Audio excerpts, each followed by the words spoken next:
ఆలయంగా పిలుస్తూ ఉన్నాం. ఆలయాన్ని గొంతెనమ్మ ఆలయంగా నిర్మించాలి కానీ రాములవారి ఆలయంగా వద్దు అనేది స్థానిక దళితులు, దళిత సంఘాలు, లేదంటే కొంతమంది దళితుల్లో ఉన్నటువంటి క్రైస్తవులు వారంతా ఆందోళన వ్యక్తం చేస్తున్నారు.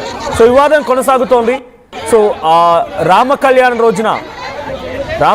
రోజునే ఈ సంఘటన జరగడం కొంత ఆందోళన గురి చేసింది. సో ప్రజెంట్ అక్కడ RRR చేరుకున్నారు. RRR చేరుకొని అక్కడ జరిగేటువంటి ఆ పూజా కార్యక్రమం నిర్వహించేందుకు వెళ్తున్నారు. లైవ్ విజువల్స్ మీరు చూస్తున్నారు. ఇంకా ఉద్రిక్తత పరిస్థితి చోటు చేసుకుంటూనే ఉంది. ఎగ్జాక్ట్గా 7:14 సమయానికి ముహూర్తాన్ని ఖరారు చేశారు.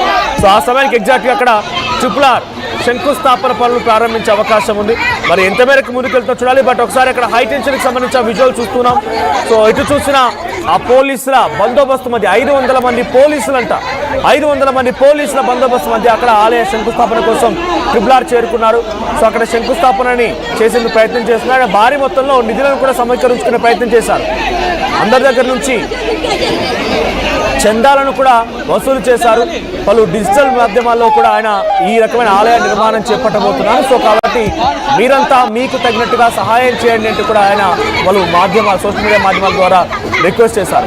సో గతంలో ఇది ఆ విజయం మనం చూస్తున్నాం. 4th బాక్స్ లో కనిపించే విజయం మీరు గమనించండి. అక్కడ రాములవారి మెడలో వేసినటువంటి ఆ పూలమాలని తీసేసింది ఓ మహిళ. ఆ రోజు నుంచి వివాదం మొదలైంది.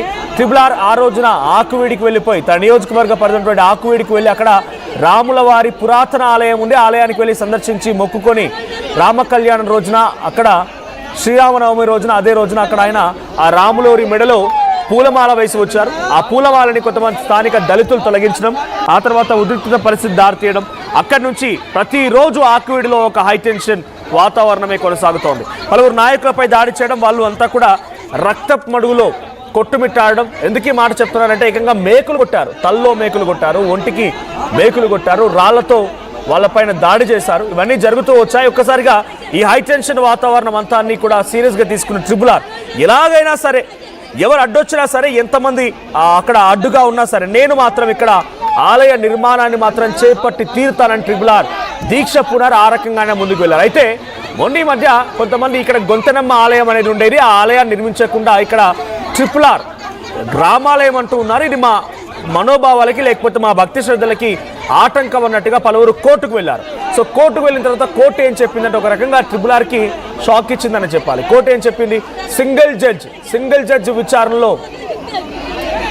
జడ్జ్ విచారణలో అక్కడ దీనిపైన స్టే విధించారు. మళ్ళీ ఎలా క్లియరెన్స్ వచ్చింది ఏంటనే తెలియదు. బట్ ఓవరాల్గా ఇప్పుడైతే ఆయన అక్కడ ఆలయ నిర్మాణానికి ఈరోజు శంకుస్థాపన కార్యక్రమానికి వెళ్తున్నారు. మా ప్రతినిధి మనోజ్ ఉన్నారు సిద్ధంగా లైవ్లో. మనోజ్, ఏం జరుగుతుంది? ఆకువీడు రామాలయ ఆలయ శంకుస్థాపన పనులు ఎక్కడి వరకు వచ్చాయి? ఉద్రిక్తత పరిస్థితి కూడా ఉంది. 500 మంది పోలీస్ బందోబస్తు మధ్య ఈ కార్యక్రమం జరుగుతుందని తెలుస్తోంది. అప్డేట్స్ ఏంటి? ఆలయ పూజా కార్యక్రమాలు శంకుస్థాపనకు సంబంధించిన విషయంలో ఆటంకం ఉందా? దళితులు, దళిత సంఘాలు లేదంటే క్రైస్తవులు అక్కడికి వచ్చి ఆందోళన చేపడుతున్నారా? ఒక్క నిమిషం అందరూ కూడా నిశ్శబ్దంగా ఉండి ఆ స్థాపన అయిన తర్వాత రామనామంతో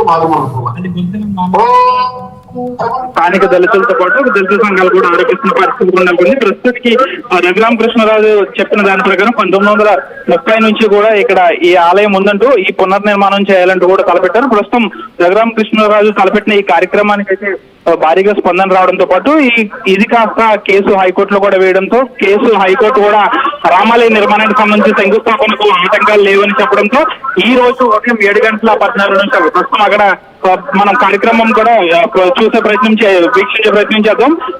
ప్రస్తుతానికైతే ఇక్కడ రఘురామకృష్ణరాజు 7:14 ఇక్కడ శంకుస్థాపన కూడా చేస్తున్నారు. అయితే గత కొన్ని రోజుల నుంచి ఈ రామాలయం వివాదాస్పదంగా మారిందని చెప్పాలి.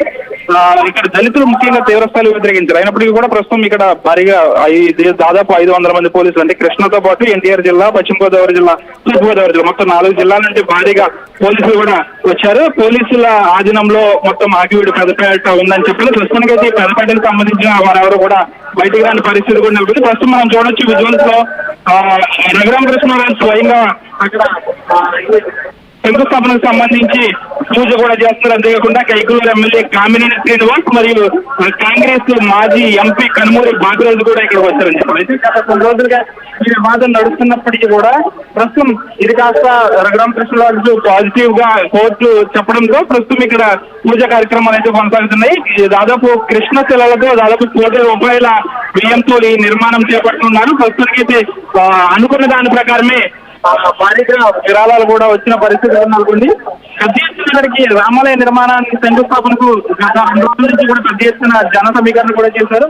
పెద్ద ఎత్తున పశ్చిమ గోదావరి జిల్లాతో పాటు ఇటు కృష్ణా జిల్లా నుంచి కూడా పెద్ద ఎత్తున శ్రీరాముని అభిమానుల శ్రీరాముని భక్తులు కూడా ఇక్కడికి కూడా పరిస్థితి నెలకొంది. ముఖ్యంగా 500 మంది పోలీసులతో ఈ ఆకివీడ్ల బందోబస్తు నిర్వహించారు. అంతేకాకుండా ప్రైవేట్ భవనలు కూడా ఇక్కడ ఏర్పాటు చేసుకున్న పరిస్థితి నెలకొంది. ఏదేమైనప్పటికీ కూడా రఘురామకృష్ణరాజు చెప్పిన దాని ప్రకారం ఇక్కడ రామాలయ నిర్మాణం అయితే శంకుస్థాపన అయితే జరిగింది. ఇక రామాలయ శంకుస్థాపన జరిగిన అనంతరం ఇక నిర్మాణం చేపట్టడం ఒకటి తర్వాయి. ప్రస్తుతానికైతే ఇక్కడ ఎటువంటి అవాంఛనీయ సంఘటన జరిగినప్పటికీ కూడా కొంతమంది దళిత సంఘాలు కూడా చెలో ఆకివీడు పిలుపునిస్తాయి. ఈ నేపథ్యంలో దళిత సంఘాల నాయకులు కూడా ఇప్పటికే హౌస్ అరెస్ట్ చేసిన పరిస్థితి కూడా నెలకొంది. అంతేకాకుండా బీఎస్పీ పార్టీకి సంబంధించిన వారిని కూడా హౌస్ అరెస్ట్ చేశారు.